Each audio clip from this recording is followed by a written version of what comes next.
Do you think yesterday ceased to exist? For Richard Feynman, time doesn't function like a line that erases itself.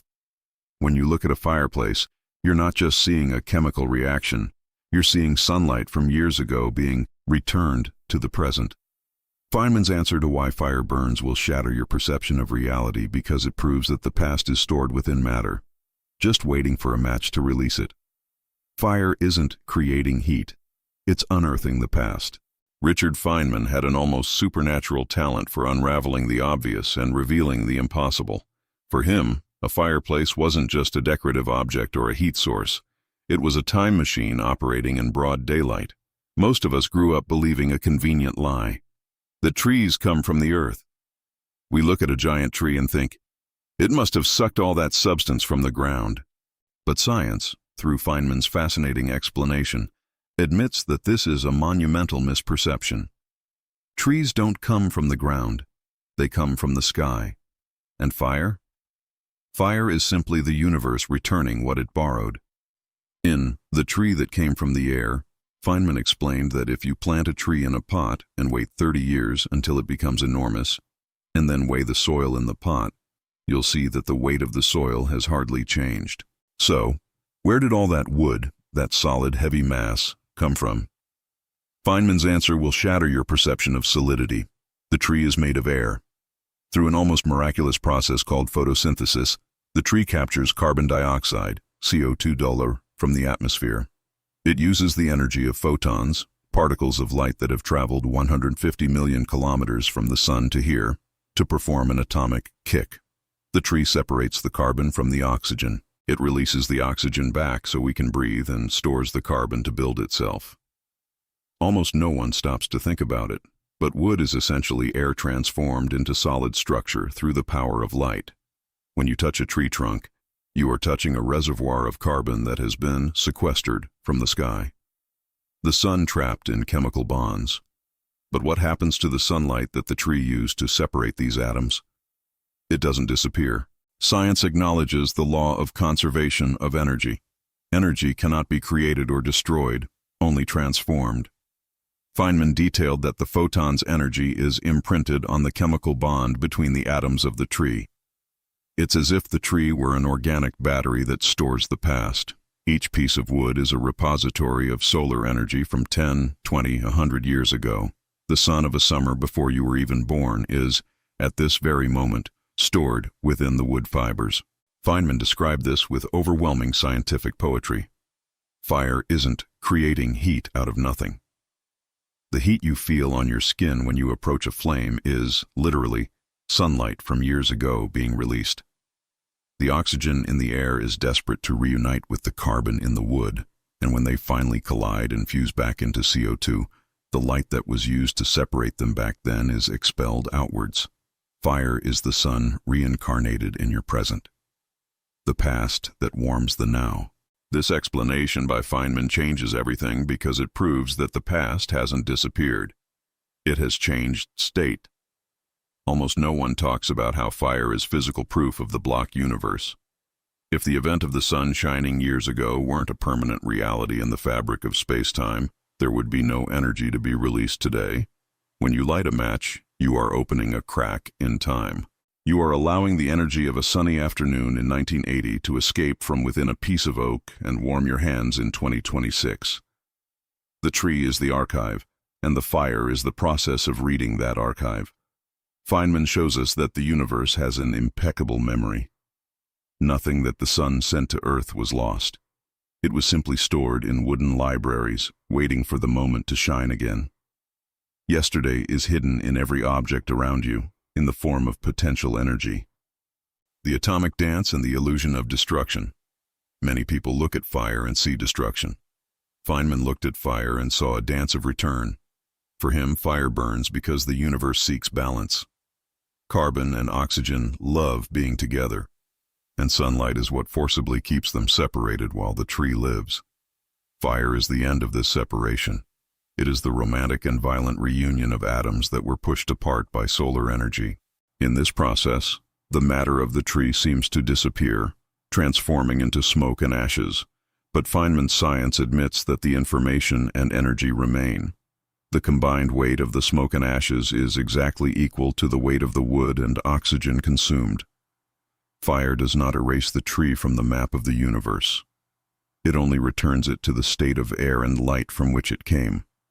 It is an eternal cycle of recycling where the past is the constant raw material of the present. Climax: you too are stored light. The conclusion of this topic in the script should be a masterstroke to the viewer's mind. If wood is reincarnated sun, what are you? Feynman leads us to understand that we too are made of light and time. The food you ate today was, at some point, a plant that captured sunlight. You walk, think, and love using solar energy that was processed by plants and animals. You are literally a being made of ancient photons. The heat of your body is the slow fire of suns that shone months ago. In Feynman's world, the past is not something left behind. It is the fuel that keeps your life burning now.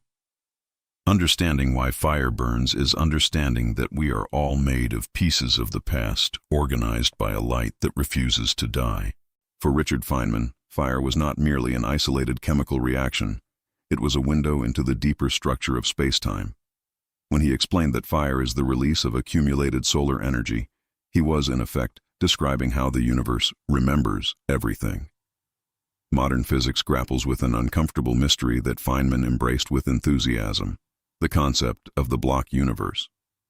In this view, time is not a sequence of moments that vanish into nothingness, but a solid and permanent dimension. If fire burns today, it is because the event of the sun shining years ago is still there, etched into the fabric of reality. The fourth dimension, time as physical extension. Most of us see time as a river. What has passed is carried away by the current and no longer exists. Feynman, influenced by relativity, knew that this is a biological illusion. Science admits that time is the fourth dimension. Imagine the universe as a gigantic block of glass. Inside this block, every event that has already happened and every event that will still happen is fixed at a specific coordinate.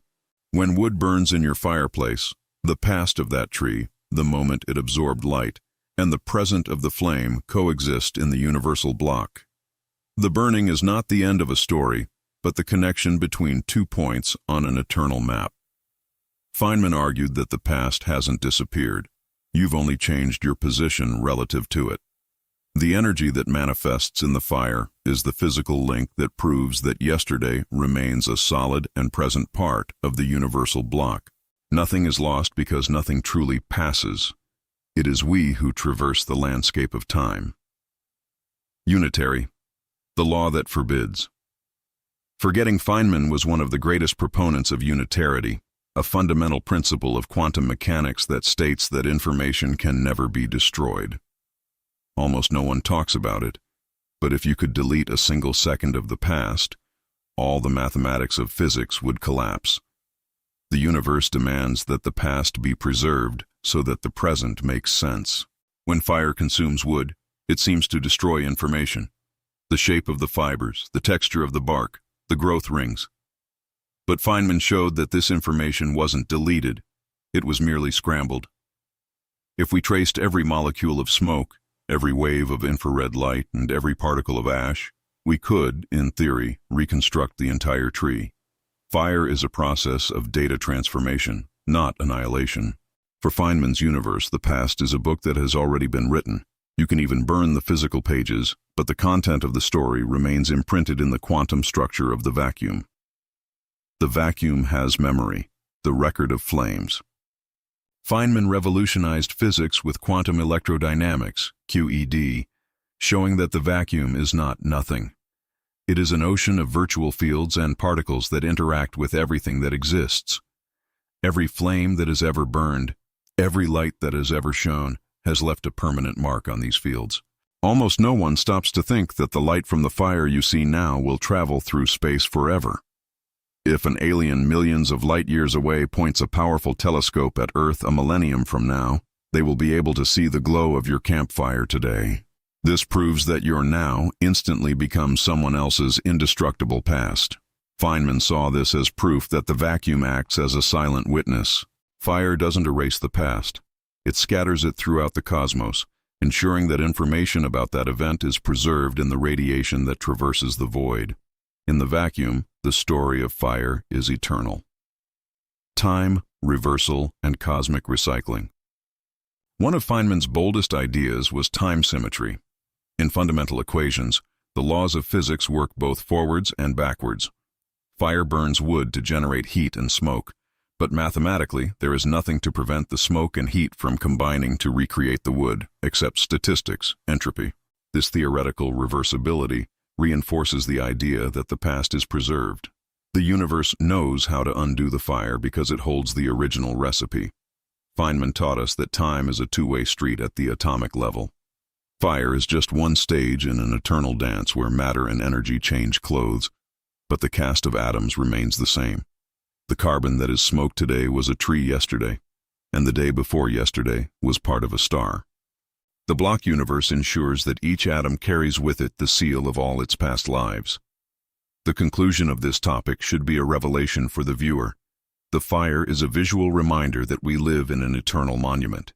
If nothing is lost, then nothing you have lived, every tear, every smile, every small flame of hope, has truly disappeared. Feynman used physics to give us a perspective of secular immortality. In the block universe, fire burns forever at its specific coordinate. The tree grows forever at its coordinate, and you exist forever at yours. Fire is not the end of anything. It is merely the light that illuminates the connection between what we were and what we are. In Richard Feynman's world, the past is not a ghost. It is the indestructible ground upon which we build our present. Richard Feynman detested superficial explanations that used complicated words to hide a lack of understanding. For him, saying that fire is rapid oxidation was the same as saying nothing. He wanted you to feel the agitation. For Feynman, fire was the moment when reality lost its composure. It was the stage where solid matter revealed its true nature, a chaotic and frenetic dance of atoms that, against all odds, generates the energy necessary for life. Physics admits that fire is the result of a push in an unstable system, but almost no one talks about how this chaos is what prevents the universe from being a static graveyard. The despair of atoms. The fall to equilibrium. Feynman described the carbon atoms in wood and the oxygen atoms in the air as dancing partners forcibly separated by sunlight. They are in a state of tension. Oxygen is extremely reactive. It wants to bond with carbon, but there is a barrier, a kind of energetic fence that keeps them apart. Without this barrier, all the forests in the world would spontaneously combust instantly. Fire starts when we give it the kick. When you bring a match close to wood, you are accelerating the atoms. Feynman explained this with incredible vividness. The atoms begin to vibrate so violently that they jump the fence. When the oxygen finally hits the carbon, the collision is so violent that it releases a massive amount of vibrational energy. This energy kicks the neighboring atoms, which also jump the fence, creating a chain reaction. The fire burns because the atoms are falling from a state of high tension to a state of relaxation. Carbon dioxide. The heat you feel is literally the tremor of this atomic fall. Matter as illusion. The vibrant world of Feynman. Almost no one talks about what fire reveals about the solidity of things. Feynman taught us that what we call a solid object is merely a temporary arrangement of atoms that are constantly moving. Wood appears motionless, but at the atomic level it is a teeming anthill of activity. Fire simply makes this movement visible and extreme. Science acknowledges that matter is, for the most part, empty space filled with energy fields. When fire burns, it destroys the organized structure, the wood, and transforms it into disorder, smoke, and heat. However, Feynman saw beauty in this increase in disorder, the famous entropy. For him, the chaos of fire is what allows energy to flow. Without this ability of atoms to reorganize themselves and release energy, the universe would be a block of absolute ice. Fire is proof that matter is not a statue. It is a dynamic process. The life of fire and our own lives depend on this imbalance, this incessant dance where atoms exchange partners to release the light that was hidden. The dance that nourishes life, the inner fire. Here's where Feynman truly shattered the common perception of reality. Science admits that you, at this very moment, are on fire. Not in a metaphorical sense, but in a strictly biological sense. The process that occurs in the fireplace is the same as what occurs inside your cells, in the mitochondria. Feynman led us to understand that cellular respiration is a controlled combustion. You eat carbon, food, and breathe oxygen. Inside you, these atoms perform the same collision dance that occurs in wood, but at a slower speed and temperature, managed by enzymes. The heat of your blood is the Feynman fire, keeping you alive. If the atoms stopped dancing, if they stopped colliding and releasing this energy from the past, you would cool down and cease to exist. The fire in the forest and the fire in your heart are the same phenomenon. The universe unearthing sunlight to keep it moving. Climax: chaos as conductor. The conclusion of this topic is a lesson from Feynman about the nature of existence. We often fear chaos, but fire shows us that chaos is the source of all light. If the universe were perfectly ordered, nothing would ever change. There would be no heat, no light, and no consciousness. Feynman taught us that we live in the middle of a controlled explosion. The sun is an explosion, fire is an explosion, and life is a slow explosion. The atomic dance burns the past to illuminate the present. Science admits that we are the result of a cosmic imbalance. Fire burns because the universe prefers dance to silence, vibration to immobility. In Richard Feynman's world, fire is not the end of the wood, it is the liberation of its purest essence, movement. And it is this movement, this organized chaos, that generates everything we call life. Conclusion: the Feynman Symphony. Richard Feynman wasn't explaining fire to make us chemists, but to make us poets of reality. By the end of this script, it becomes clear that the answer to "why does fire burn?" is much more than a formula. We saw that fire is the sun reincarnated, the light of the past returning to warm us. We understand that we live in a block universe where nothing is lost and each flame is eternal in its time coordinate. And we delve into the atomic dance where chaos and vibration are the true engines of life. Science acknowledges that fire burns because the universe never forgets the energy it has received. But Feynman goes further. He shows us that you too are a flame. You are made of ancient sunlight, of atoms that came from stars, and of information that time cannot erase. Fire doesn't destroy reality, it reveals it. It shows that the world isn't made of things, but of interactions. You are not a static object in a cold universe. You are a vibrant part of a symphony of light that began billions of years ago and continues to burn within you now. The past hasn't disappeared, it's fueling your brilliance. As Feynman taught us, nature is wonderful, not despite its strangeness, but because of it.